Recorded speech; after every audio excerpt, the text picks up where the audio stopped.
question is, the Gnostic texts, why is it that they're not part of the New Testament? Is that a good summary of it? Gnosticism is an ancient heresy that was a spin-off of Christianity, and it really took some definite form in the 2nd century AD.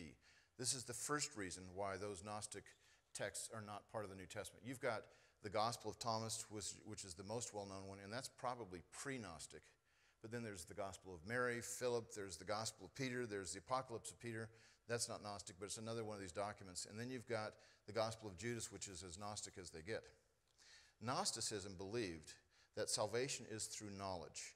That is, you get enlightenment, you understand what it means to be saved, and it has nothing to do with Jesus dying on a cross, because for Gnosticism, all matter was evil, and all non-matter or spirit was good. So they made that strong bifurcation like that.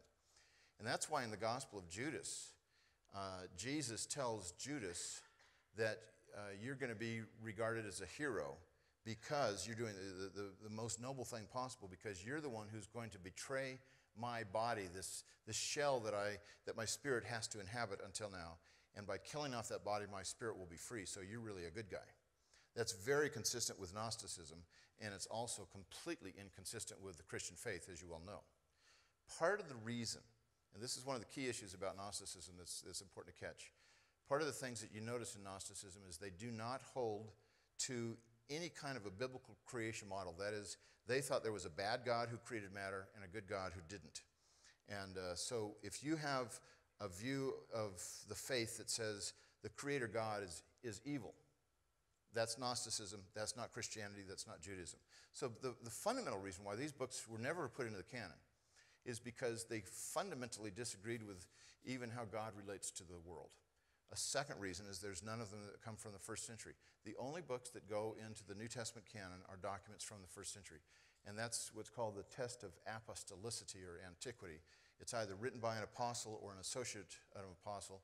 And the easiest way to think about this is if the book's not written before AD 100, when John the apostle died right around then it can't be part of Scripture.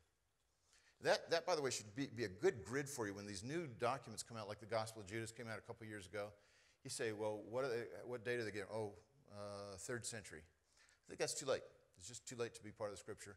And another test of whether it was part of Scripture was orthodoxy. Does it conform to what we know about orthodoxy? Going back to the Genesis account of God as a creator all the way through the rest of the New Testament.